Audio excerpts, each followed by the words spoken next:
breaking boundaries and redefining podcasting. Broadcasting live on 6 different platforms, we're bringing you the latest in sports like never before. Imagine tuning in to real-time discussions, expert analyses, and fan interactions all at your fingertips. Each platform offers a unique experience, whether you're on YouTube, Facebook, or Twitch. We're not just sharing stories, we're creating a community of passionate sports enthusiasts. Join us as we dive deep into the evolution of podcasting, where every episode is a chance to engage, debate, and celebrate the world of sports. This is where your voice matters and the game never stops. Welcome to the Huddle Sports Network, where we're breaking boundaries and redefining podcasting. Broadcasting live on 6 different platforms, we're bringing you the latest in sports like never before, where sports passion meets podcasting brilliance. I'm Mike, the Bear fan, and alongside Bill, the Packer fan, and our buddy Ken Catalone, we're bringing you an incredible lineup of 38 diverse podcasters. Each one brings their unique flavor to the table, covering everything from game analysis to behind-the-scenes stories. Imagine diving deep into the minds of experts who live and breathe football, sharing insights that you won't find anywhere else.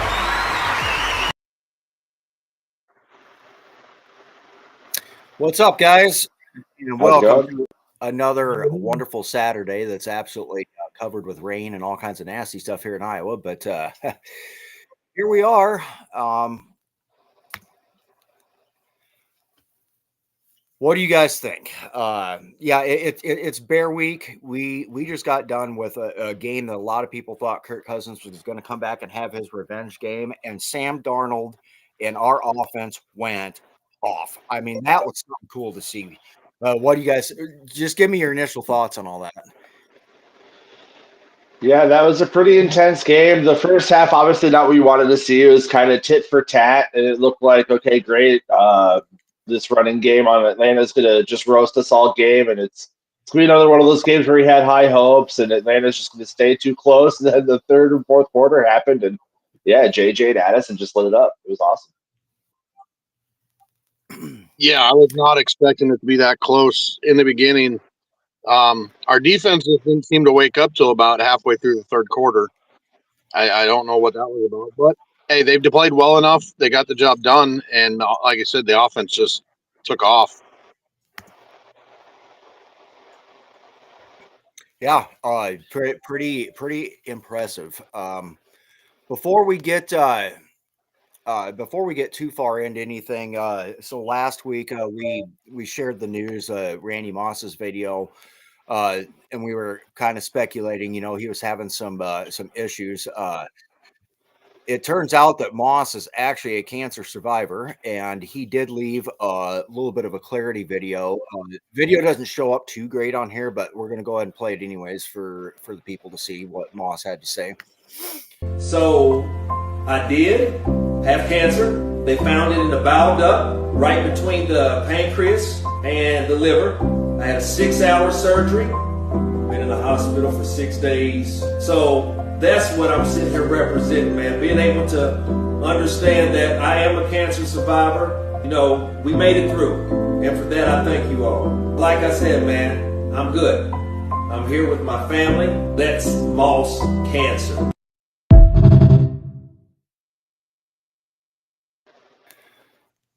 So that's actually pretty cool.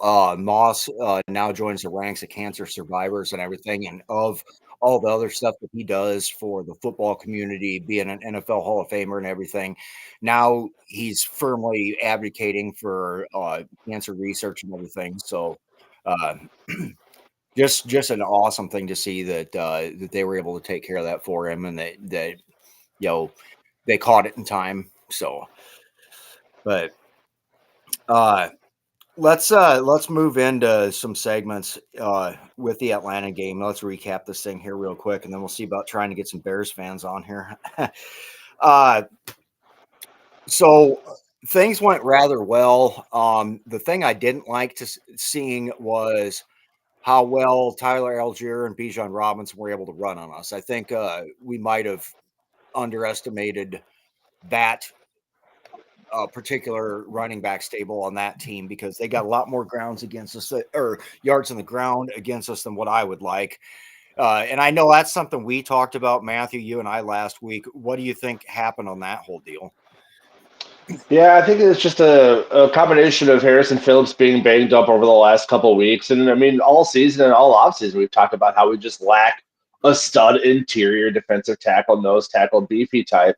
And then obviously Pace being out too, much like when Cashman was out, we underestimate how good our middle linebackers are. And when they're out, the run game does seem to impact us quite a bit. So I think having him out, having Phillips being banged up, and then obviously Bijan just being Bijan, like the hype, he has massive hype for a reason. It's because he's arguably a top 5 running back in the NFL. So you don't love to see it, but I'm at the same time, I'm not surprised we saw it. Hopefully the trend stops when we get Pace back, but we'll see. Right. So Foss is already having a good morning. He says taking the Bears to Pound Town. Yeah, we hope so. You know, whiteout game. This is the one. Obviously, Yeah. the weather, I will not be heading up there. And Don says Packers for the win. Yeah, you know what? That would have been nice if the Packers did win against the Lions. You know, you had one job to do, Green Bay. One job. All you had to do was beat the Lions. You could have helped us, but you didn't. So, but. Yeah. Can we stop crying about that Goff knee on the handoff to Montgomery as well? Yeah, probably. The Packers did not get cheated. No, there's quite a. I tell you what though, how many other teams you see out there putting hits on people's knees like the Lions are right now though? Oh, because it's pretty blatant on some of that stuff. yeah. Did you see the J.J. Watt's comments on this whole situation? Not yet. Fill me in. So he's basically saying, like, what do you want a defender to do? They can't go low, they can't go high. You got to hit them in the thick of the thigh, and sometimes it's a matter of inches. But he's saying, like, what's a defender supposed to do? So he's sticking up for the Kirby Joseph, saying, like, it looks like they're intentionally trying to go for the thick of the thigh, and sometimes it just ends up being a little low, whether the player they're going after ends up going high or what have you. But he's sticking with the defense on this issue. Right. Let's go with our heroes and zeros from the Atlanta game. Yeah, someone else go first. I'm still thinking about this. Eric, what'd you think? I mean, Darnold's so obvious, Addison's so obvious, I mean, the whole offense went off. I mean, everybody was obvious with it, but I think the tight end group, honestly, quietly blocked pretty well, had some big catches when we needed. So I think low-key hero is that group of tight ends with, Oliver and Hawkinson. They stepped in when we needed to get big plays. Zero, that's a hard one. I mean, we did play so well. I just have to go with the overall defense as run stoppers. I know we played, like Matthew was saying, those two, that's probably one of the best duos of running backs in the league. I mean, Algier just pounds the hell out of you, and Bijan can cut and move, and he's fast. So, but we were the number one run defense in the NFL, so we got to have some kind of blame there. So, but I think that was my low key hero. Right on. Hey, Darren, thanks for joining us. We're getting into heroes and zeros from the Atlanta game. Go ahead and recap the game if you want, real quick, what you thought after watching it, and then give me your hero and zero. So I thought it was finally amazing to see O'Connell finally go out there and fucking put the foot to somebody's throat and basically play the we're not going to fuck around ball. Like, I was expecting that before in the games previously, but obviously the results were different and it was fucking one-score games, which I fucking hate. They're fucking nail biters. So when we just absolutely just shit and pissed on Kirk Cousins' parade, I was happy about it.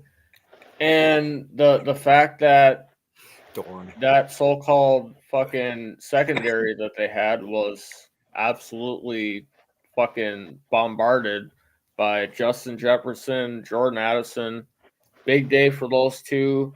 And I absolutely loved watching Sam Darnold just throw the ball. I feel like my hero for that game is going to be Jordan Addison.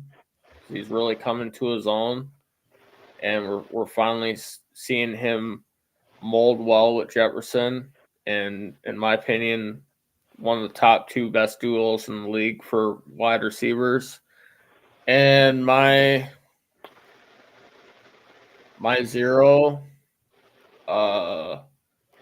is gonna have to be.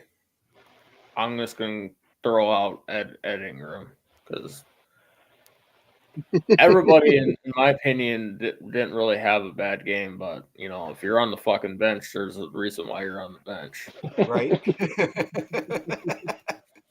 Matthew. Yeah, my zero is going to be the offensive line. The Falcons coming into the game and only gotten 15 sacks on the season. They were one of the, I think they were like the 29th ranked pass rushing teams in the NFL, and we gave up 4 sacks in the first half. That's just unacceptable. So, like, we talked about how the first half was a little bit of a struggle. Well, that's why. Like, I know our offensive line's not great, but according to PFF, we're ranked in the top 10.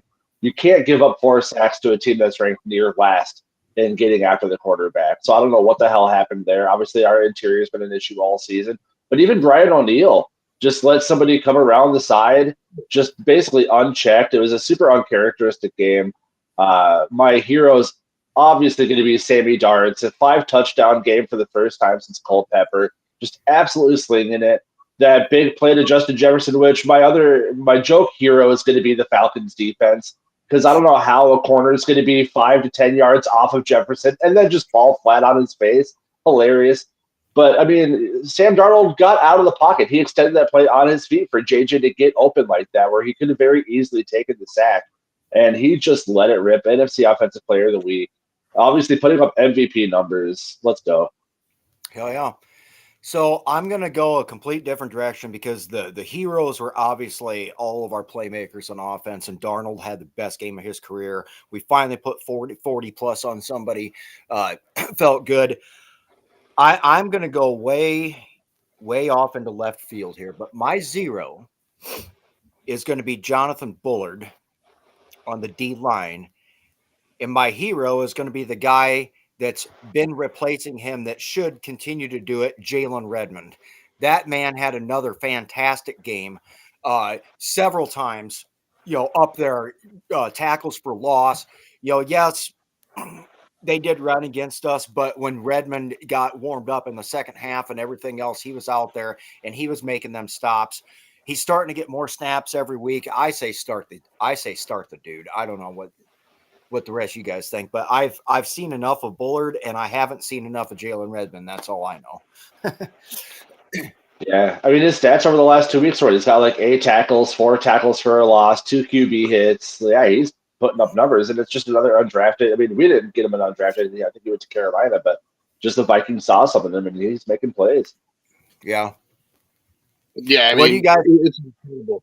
I mean, he just, he went to the UFL and played 2 games and had like 4 or 5 sacks. So for them to take a chance and for him to pan out is awesome. Mm-hmm. Right. Yeah, I mean, sometimes it's just like they've been talking all week long, and this is going to be the next topic. And I know nobody really wants to talk about this, but we have to.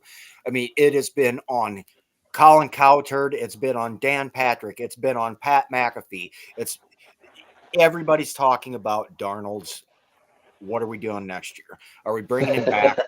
Okay, this is not going to be everybody's favorite segment, and Darnold, I don't think he cares. I think he's just along for the ride, and he's just enjoying playing winning football on a winning team right now. Buddy, But I'm on my pocket. But what do you do if we beat the Bears, we'll get into the playoffs. We had a chance if the 49ers would have won basically Thursday night that we could have clinched a playoff spot. but we didn't. But if we beat the Bears, we'll get a playoff spot. So then let's just say that we actually, we go to Atlanta or Tampa Bay because they're looking like they're the worst.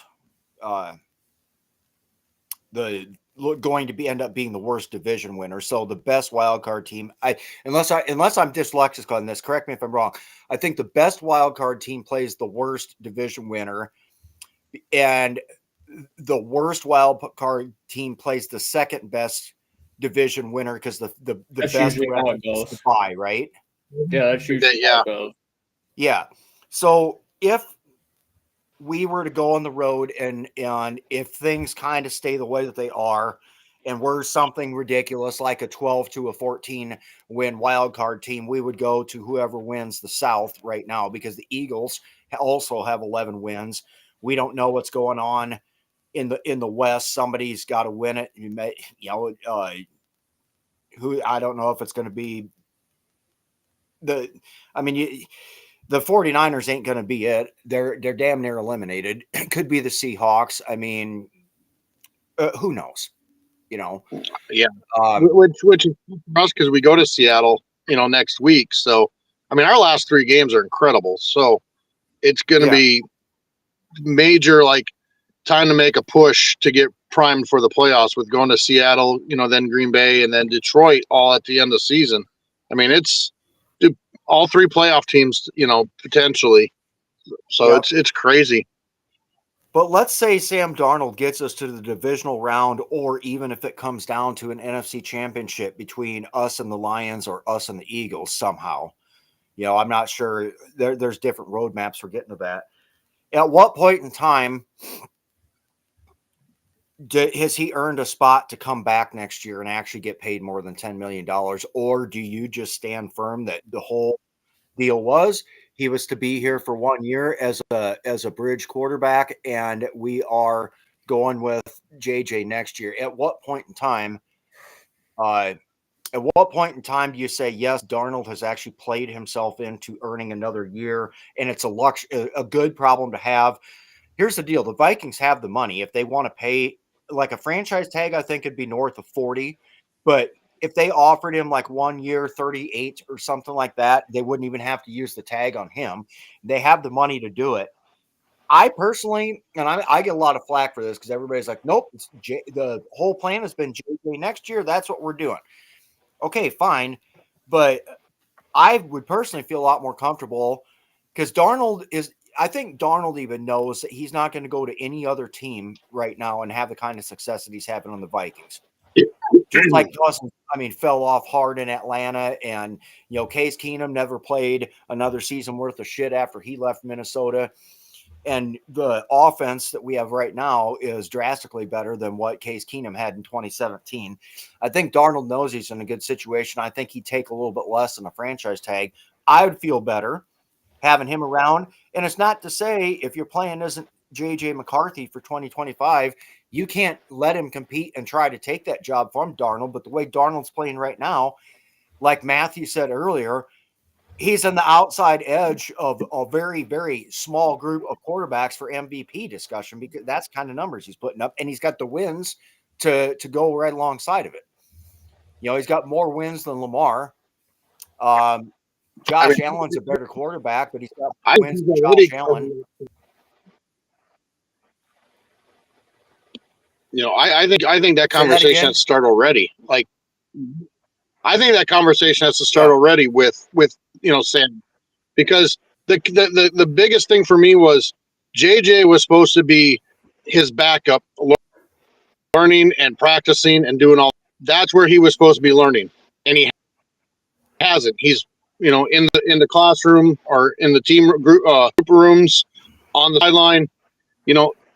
Granted, he's still learning a lot, but not what he would have been learning taking those second team reps. Jumping in on the first team reps every now and then. That was what our hope was for JJ.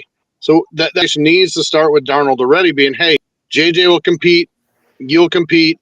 Will you take 30 to 35 mil to come back for one more season? Yeah. And to be perfectly honest, if it's just 1 year, so Foss commented 2 years, 65 mil, that'd be a great deal. That's why I don't think they're going to get one done because that's too good of a deal. Purple Jesus Lefty says, putting all your eggs in the JJ McCarthy basket when they're this good and Darnold is this good is insane. That's kind of where I'm at. Yeah. And here's Same. my reason. Here's my reason. JJ, Jordan Addison, Hawkinson, that core right there, when McCarthy gets good in 2 to 3 years, like we're competing, because I mean, he's going to look like a rookie. Those three, Jefferson and Hawkinson have been in the league for a while now.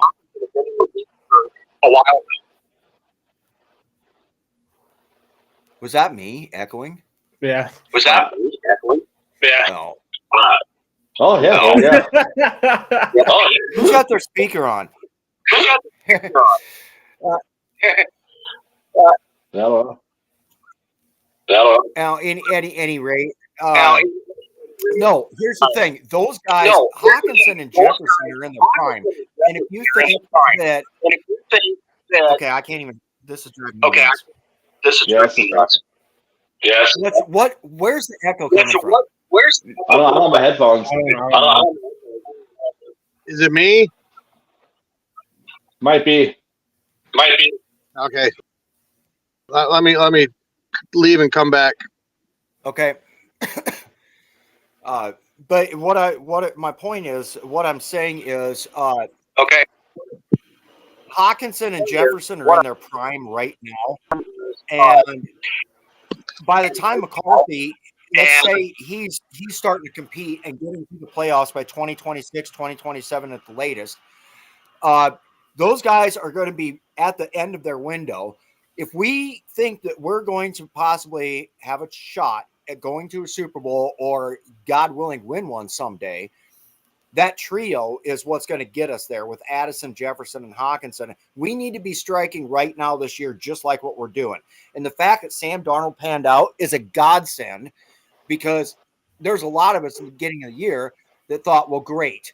Here's a year where we'll probably get numbers, but we're wasting another year of the prime life of Justin Jefferson and TJ Hawkinson, and it's not. We're winning, we're winning. We got a very good shot, a very good chance to make a playoff run and go into the playoffs and go to the NFC Championship game. We just have to beat the teams we're supposed to beat, and then hope like hell we can get some luck against the Lions. What do you think about that perspective looking at it, Matthew? Well, so this is identical to the conversation we had after we were moving on from Kirk Cousins last year, and the Vikings got Sam Darnold. It's like, well, what the hell are the Vikings doing? Why are we moving on from a dude who, before he got hurt, was leading the NFL in touchdowns and was second in yards? We're taking a backup quarterback, a career backup at Sam Darnold. Like, great. Like Paul Charchian said, there goes the season. Vikings fans, I hope you get what you asked for. Like, you can't move on from a proven quarterback into a bum. And now Sam Darnold's putting up MVP numbers. So everyone's like, well, why are we moving on from Sam Darnold and going to J.J. McCarthy? We don't know what we have in him. Well, we said the same shit about Sam Darnold, and look, here he is. KOC is a really good coach. We have all the talent. And I don't know if people remember this, but after McCarthy went down, there was a report that came out that said the front staff was talking about him being the week one starter. They were that impressed with him. Like, there was a chance Darnold wasn't going to start the season if McCarthy hadn't torn his meniscus. Right. So you take him at the 10th overall pick. The dude won a national championship. He's used to big games. You look at what Michigan is now. Granted, you could say it's the same thing with the coaching because the coaching left. But they weren't even a ranked team this year after winning a national championship. So I think you roll with J.J. McCarthy. And we picked up Daniel Jones, too. I mean, yeah, he's obviously not been good. But, again, neither was Sam Darnold. So if McCarthy's not ready, you do what you can with Daniel Jones, who's going to be making like $5 to $10 million as our backup next year because he knows that he's not going to get a starting spot. I don't want to pay Sam Darnold $35-40 million a year, even if it's a franchise tag for 1 year, which that's going to piss him off because this is his one chance to get a good long contract at the end of his career because he's not going to get another one because he's not going to be as good next year. And I think even if we keep him, it's the lightning in a bottle. Is he going to have 28 touchdowns, 10 picks through 13 weeks next year? Probably not. That's a really hard thing to do no matter who the quarterback is. We sit here every week and talk about our interior D line's not great, our cornerback room's not great. We need to upgrade at running back because Aaron Jones is 30. Where's that money going to come from? The $76 million in cap next year. I'm not giving 35 to 40 of that to Sam Darnold. I want to build an even better team to put around J.J. McCarthy and roll with the guy that we took with the 10th overall pick. Yep. So in the comments, Ken showed up finally. Says, "What's up, losers? Darnold MVP," laughing. Well, Ken, you're in luck because in 5 minutes we start the preview segment for our matchup Monday night versus the Bears. So you showed up just in time to hop on the show, buddy. We'll see you in 5 minutes. And then, of course, hey, Ken. Sorry. Darcy showed up in the comments. So Darcy's a giant Homer Lions fan. Darcy hates a very few things in the world. The Vikings are one of them. So when Darcy's like, "You're not going to beat the Lions, the Packers, or the Seahawks," he's usually wrong. Like every time he went to the Bills game 2 years ago when Justin Jefferson had the catch of the century and the Vikings won in overtime.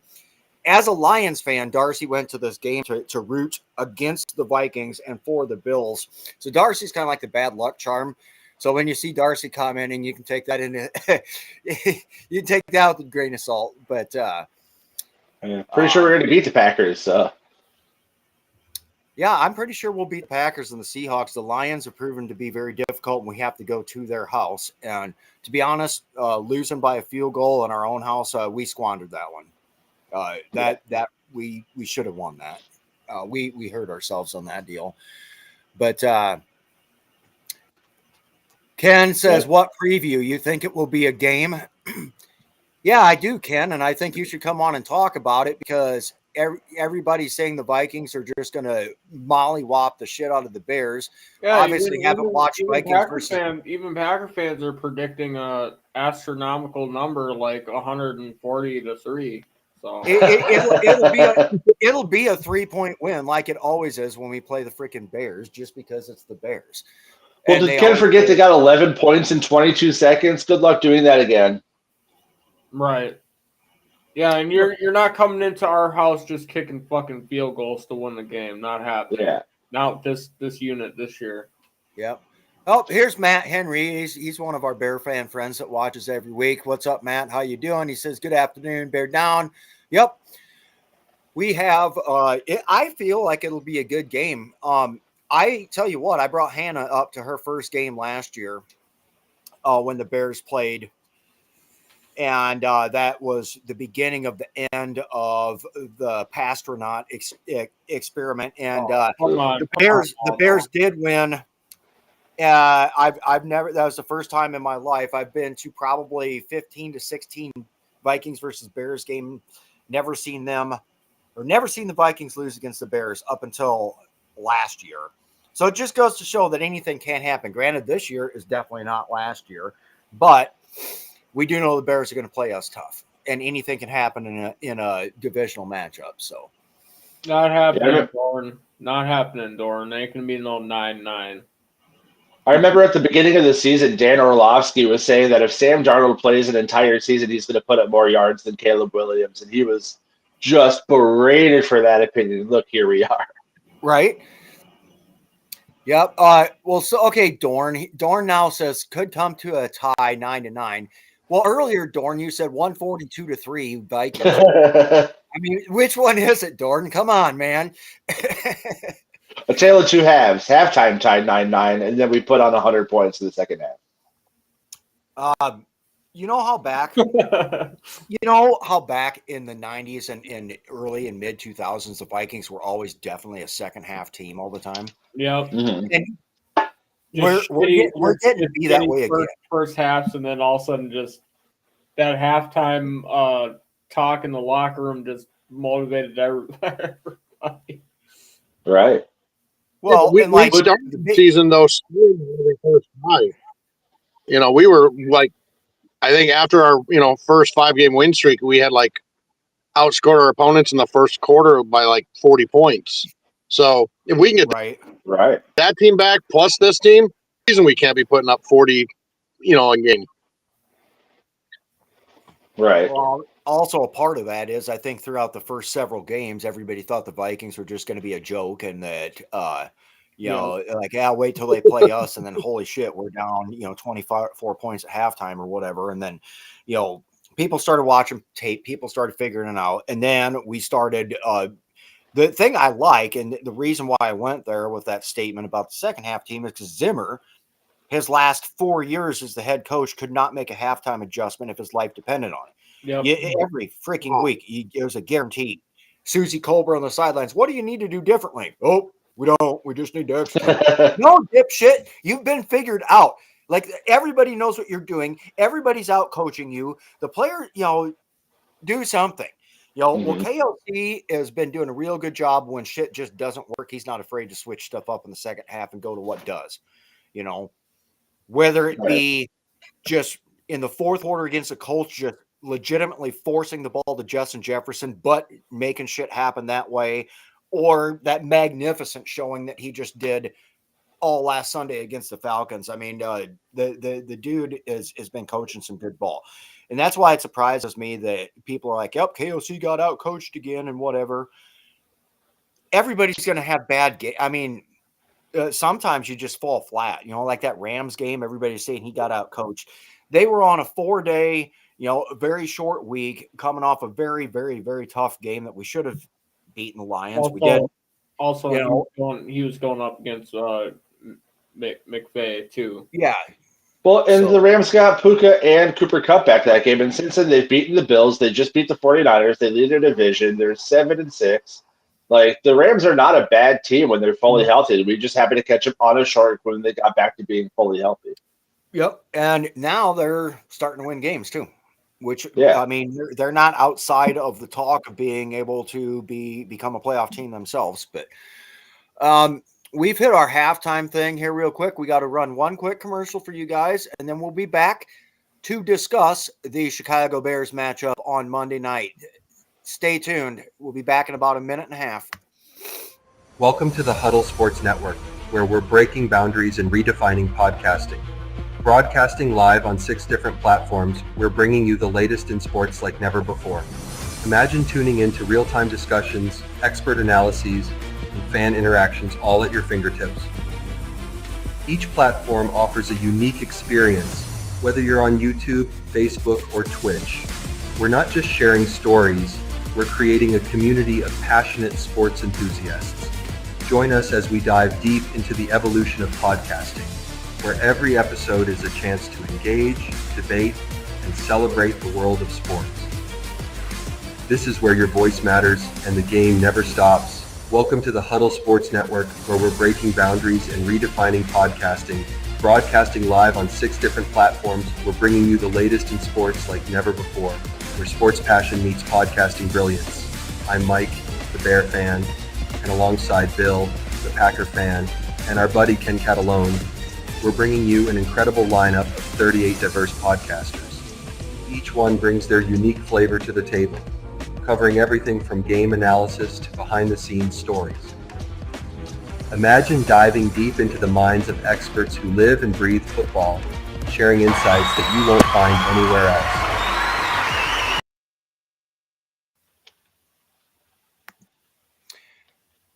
All right, we're back, and we got a couple friends with us. Let's welcome Kim and Mike, the Bear fan, to our show this afternoon. What's good, fellas? Hey, first things first, Rob. Go Army. Beat Navy tonight. Go Army, beat Navy. Hell yes. Cool.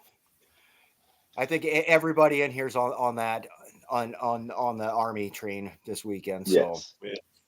But the cool thing about that game, like we say every year, Ken, is that's the one game where both teams have volunteered to basically give everything of themselves up into what Abraham Lincoln referred to as the full measure of devotion for their country. So it's a special game. You don't. I mean, not taking anything away from it, but someone just chat GPT'd an entire list. Darcy just typed a whole novel. Someone just asked Meta AI to. I'm just going to say TLDR. Exactly. Darcy, that is too much. That is way too much. Darcy picked his Lions to lose the division just like a week or two ago. So that's to tell you how smart Darcy is when it comes to the football. He actually Darcy's picked the Lions to lose the division to the Vikings. Like, this is at a point where the Lions need a game to win one game to clinch it, pretty much. And he's like, "Oh yeah, we're gonna lose out." I'm like, "You're dumbass." Yeah, I mean, they've already clinched a playoff spot. I mean, if the Vikings keep winning and the Lions keep winning, which, I can see that happening. We need the Lions to lose a game they're not supposed to before they play us for that last game of the year to be for the division. Otherwise, they'll win even if we end up with a tie, even if we do beat them. I believe the way things shake down with all the scenarios is the Lions still win the division this year. Which, I mean, they were supposed to anyways. Right. Yeah, let me look at that real quick. I mean, go ahead and look that up. Yeah, I'll do the general one because first it goes head to head. So if you're tied on head to head, then it goes to conference, your conference records. And so right now, as of today, they're 8-1 in the conference, and you are 6-2. So they beat you on that tie break if that were to hold. After that, it goes to some other wonky stuff, but it's not straightforward. But yeah, we need an NFC team to actually, beat the Lions, and thanks a lot, Packers. Yeah, honestly. Really, I mean, you have one job. But no, I mean, it's going to be crazy because I'm just going to say right now what I think is going to happen. We lost our opportunity by 3 points to beat the Lions in our own house, and it's very hard to beat them in theirs. That's going to be one of those crazy years where the Vikings will be that 12 or 13 win wild card team. And what can you do? What can you do? I mean, a 12, 13 win season is going to get you a division. The Lions have to have a franchise record season to overtake Sam Darnold at a 13-4 clip for the division. Right.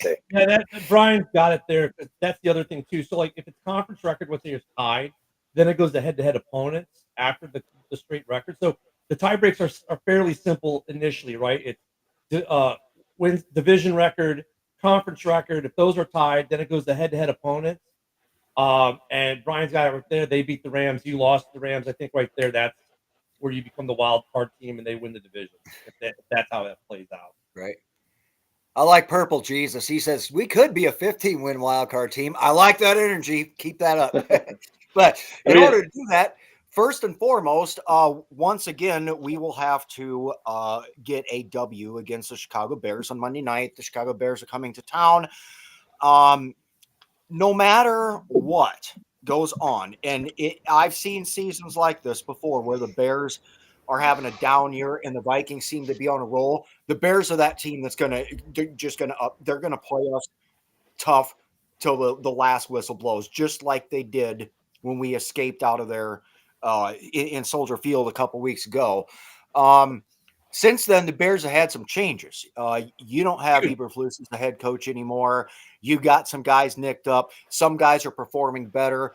What can we expect to see, Ken and Mike? What's going to be different this time than a couple weeks ago? And what do you expect the Bears to try to do this time against the Vikings? Go ahead, Mike.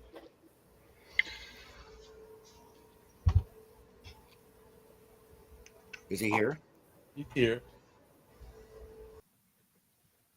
He's kind of like ramen. So, what? Yeah, I mean, look, go ahead, Ken.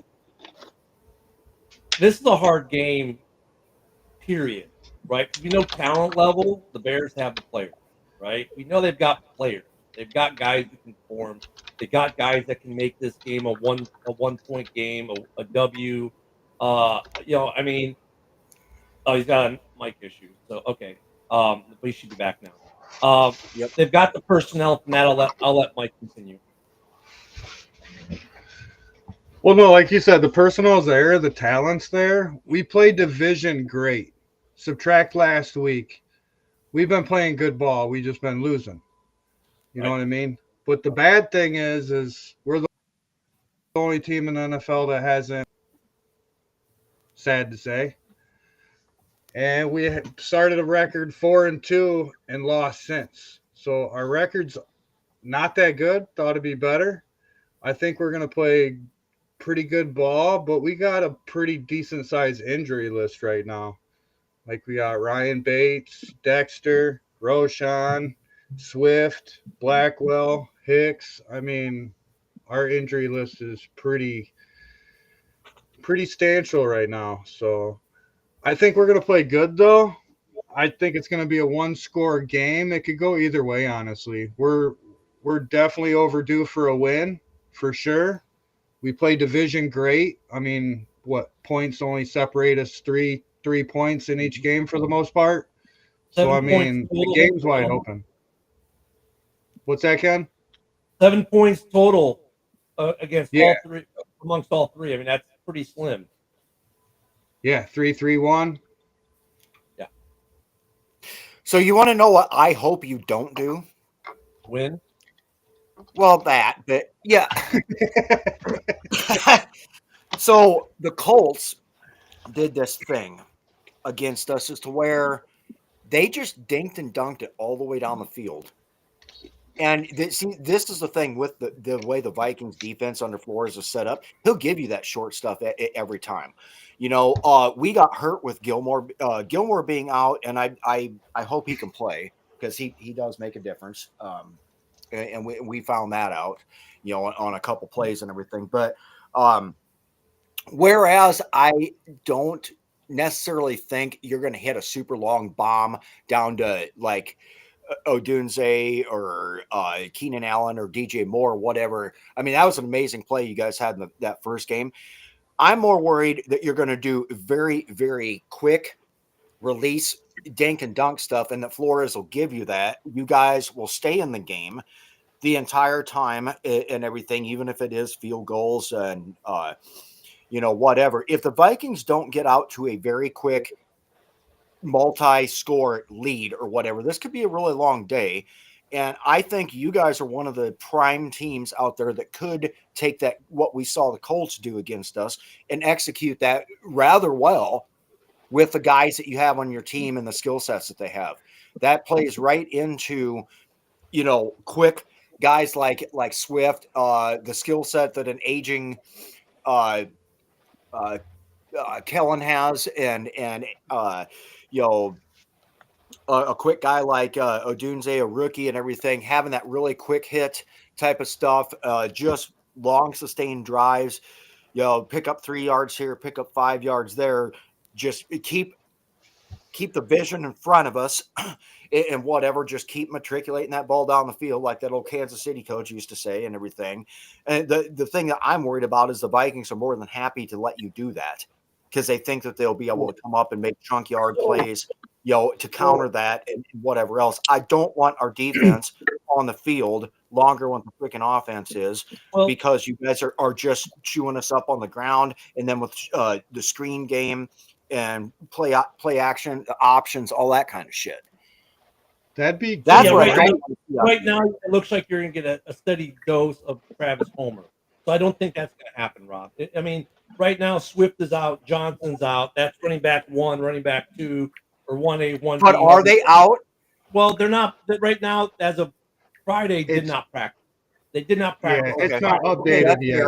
Okay, that's fair. So I mean, Swift, but I think Swift could play. Roshan, it's just a matter, does he pass the concussion protocol? Otherwise, it's going to be a steady diet of Travis Homer, and they're going to have to pass a lot, which means you're probably going to see more Cole Kmet than we've seen all season, which might be actually a good thing for Chicago. I mean, my thing is, it's after last week where we just got, and Caleb said it, we got an ass whooping, right? They came out. I mean, you can call it the rookie head coach syndrome, whatever. He went from being the interim OC, which he was doing a fairly good job at up in the sky. Now he's down at field level, which changes everything. So he had to make an adjustment. The defense was making an adjustment to a new play caller. It's still Fluce's defense, just a different play caller. So you would figure that would have been better, but it wasn't. Then you've got some injuries. Look, this game can go one of two ways. It can go like Mike said, it's going to be a close game, or the wheels are going to continue to fall off the truck, and it's going to be out of control by the end of the first half. I mean, And even the games we played you well in the first half, we did next to nothing. It was all in the second half. So right. I'd love to pass quick for sure. But realistically, we don't. I mean, we got 56 sacks on Caleb Williams, which is a Bears record. And we still got games to go. So he's not very. I'm not saying he can't do it. He's done it a couple games, but he holds on to the ball a little long. And not to mention, we cannot stop the run for nothing on defense. And with Dexter out, that's killer. That's killer. And that's so where you might see a lot more of Caleb running himself in this game than maybe we're accustomed to. They did just recently, actually, when we started playing division games, started to run Caleb like run. I don't know, John. I don't agree with you that the players in Chicago don't want to play. Of course, they want to put good tape out because they want jobs, they want contracts, they want, there's no player in the NFL who does well unless you're a certain linebacker from the San Francisco 49ers. That's a bunch of Devondre Campbells. Yeah, unless you're Devondre Campbell, these guys want to play, and they all have something to prove because they want to, justify their contracts or get contracts. So, and they want good tape. So I always hate that argument. But I mean, this game is kind of, in a weird way, a quandary because we don't know how the untested or brand new Bears coaching staff, so to speak, is going to react in terms of what adjustments they made in practice this week. And how are we going to do with, so we've done well with injuries. So I get Mike's argument, but overall this season, when we've gone to the next man up kind of thing, we've done pretty well overall with the backups. The backups have actually performed well in Chicago, everywhere but the offensive line. So Thomas has a good point here, I think, because like you said about your run, Cam has to run the ball more, good ground will help us stay up with Detroit.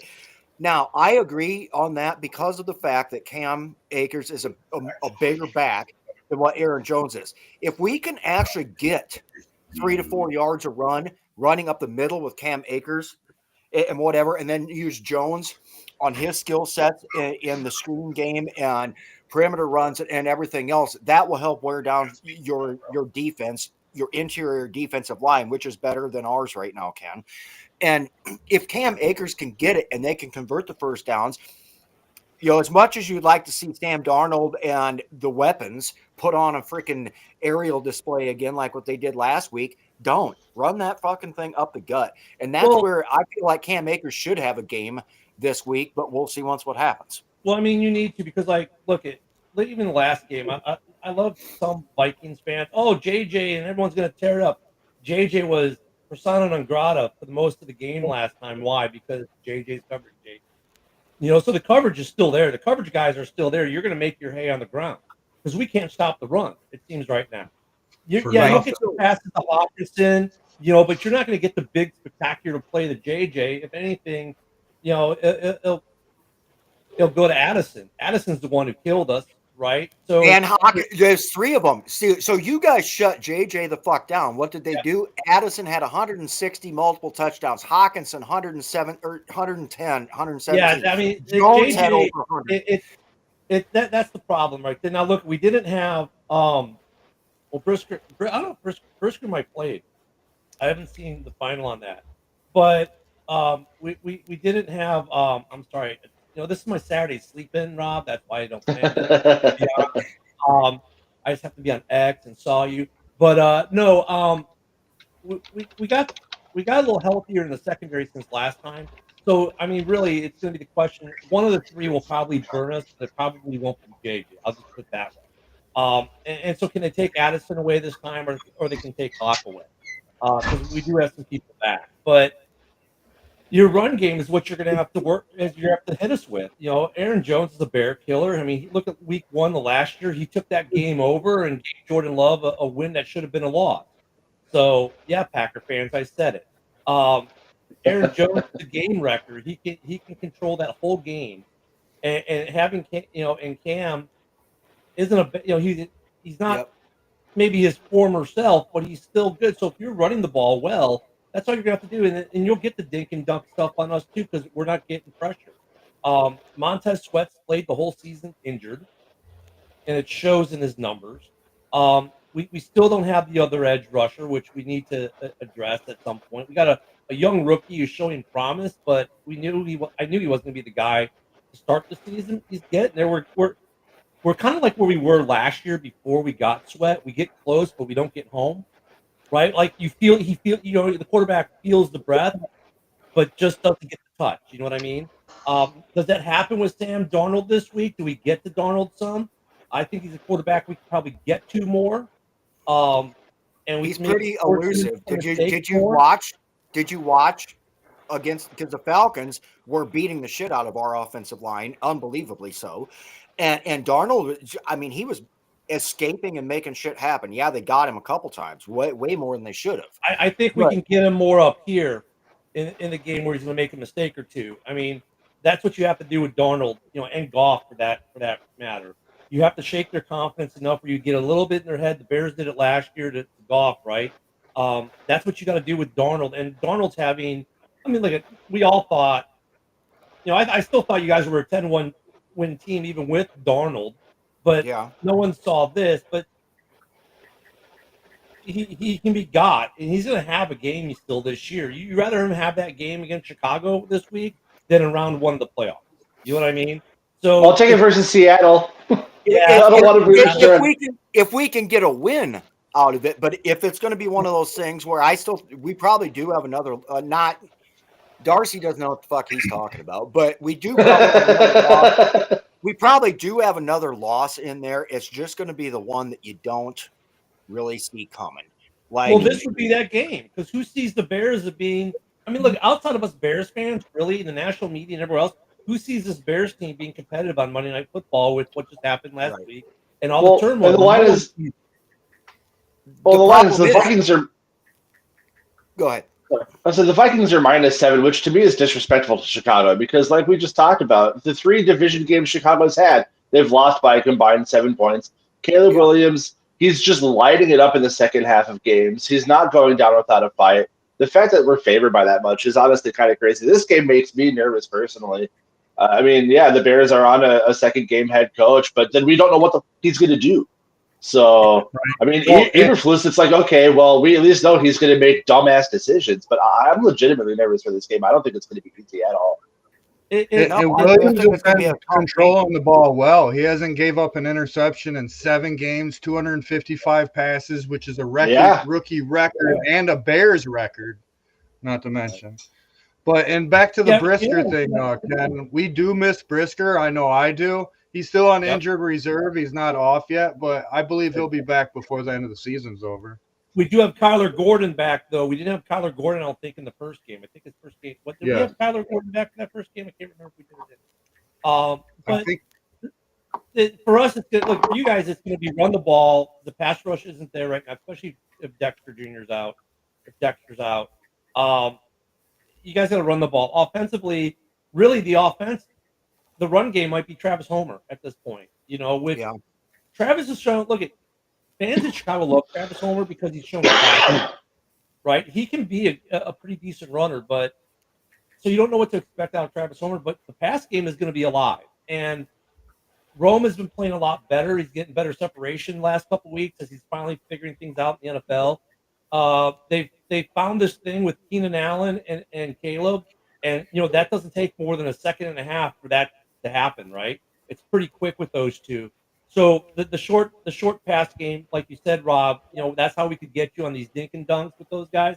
And like DJ Moore, you dealt with him, and all of a sudden he adds 50 yards after the catch because he can uniquely do that almost better than most people in the NFL. So the pass game is for us is what you got to try to shut down. The run game is not going to be there. And I think they have to go to Cole Kmet more. They have to go to the tight end position more in the passing game. I agree on the Cole Kmet thing, and I'm surprised that that wasn't one of the primary people that Caleb Williams tried to start building a rapport and a connection with all year. Because if not DeAndre Swift as a pass catcher coming out of the backfield, that's your safety valve right there, and that's one reason. But here's the overarching thing. Despite every morning on your morning show, Ken, the fact that I do like to troll you in the comments because it's funny and you play along with it, and it makes for good viewership on a podcast. But I would say, if we're being completely honest and not talking shit, not trolling, two of the biggest reasons why that separates you from a 4-win team from a 10-win team right now is some nagging injuries and then just blind dumb luck. Yeah, you pretty know. much. You take this same group back here next year, add a couple pieces in the draft. Maybe you work some feng shui and do swapping of a very few pieces here. As long as you get a decent coach in place and everything, this team plays a hell of a lot harder than what your record indicates, which you guys have already said, but it's true. That's the thing, Rob. Like with this head coach hiring thing, which is a whole nother thing. Whoever they bring in, it's like you understand if you don't make the playoffs in year one, it's going to be looked at as you did a bad job because the personnel group that's here, the holes are on the offensive line and the trenches. They're probably spending their first 3 picks in the trenches between the O line and the D line. Period. There are some intriguing free agents out there in that under 30 group that maybe we spend some money on. But you're right, it's 2 or 3 piece players away, mostly in the trenches, and then this team could be off and running with the right coach. I mean, even with Loose this year, they put up some really good games, and there are some games that they should have won. So, like, if we're going to predict this game this week, I guess I'll start off and predict it, and Yep. This It's time. A quandary game. So here's what I'm going to do. Because I'm a Bears fan, I'm on a Vikings show, I'm going to obviously take the Bears. I'm going to homer out. You guys should win this game, but because of all the weirdness that goes on in the NFL, I'm going to give it to the Bears on a Cairo Santos field goal from within 40 yards, okay? And that's how the game is going to end. All right, Darren, what do you think? 35-20 Vikings. All right. There we go. Mike. He said that real quick, didn't he? Oh, yeah, the comment section already. He typed it in. True. Yeah, I don't know. I think it's going to be a one score. I think it's going to be a close scoring game. I think it's going to be a 1-score game. Bears are due for a win. Going to get our first victory on the road. I think it's 23-21 Bears. All right, Matthew. I'm going to say 28-24 Vikings. Still cover the spread. Yep. 30-27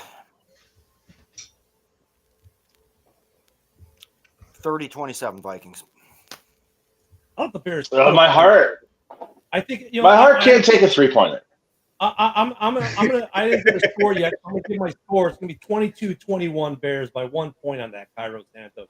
I don't think. Oh my fucking god, dude! I swear to God, if that fucking happens, hey, I don't think your kicker's that accurate. To be honest, though. I mean, within 40, he's good. It's really accurate. Just these don't have the big legs. He ain't no Will. Wait, Rob. This is where you got Darren, who needs to learn things, right? Because under 40 yards, listen. Under 40 yards, under 47, under 47. Darren, you're going to learn something here. Under 47 yards, he's perfect minus 2 block kick. After he gets 48 and above, that's where he gets into that 80% range. But 47 below minus a block. So with those two block kicks, was that a woulda, shoulda, coulda game for you then? Did you hear what I just said, Darren? I can't tell. Well, thanks, Rob. You guys are more than welcome to come on the show tomorrow. And tomorrow, Darren, I'll have the stats for you. I don't have enough. I am surprised, though, just for a range, that when we got Will Reichard back and had to release Parker Romo, that I thought for sure you guys were going to try and snag him up. I think the Bears next year, because look at Santos has been worth the money, but you're right. The range thing for me is an issue. If you look at the Texans game in week 2, the only reason they won is they had a field goal kicker who can kick it from 55 yards plus instead of punting the ball. That was legit the difference in that whole game in week 2 against the Texans. So having a kicker that can Santos kick a long range like Reichard, or is that a yeah or no? No, he's not a fit. Darren, do you listen? That's so how is he better than my kicker? He didn't say he was better. Darren. Look at Darren wants a debate.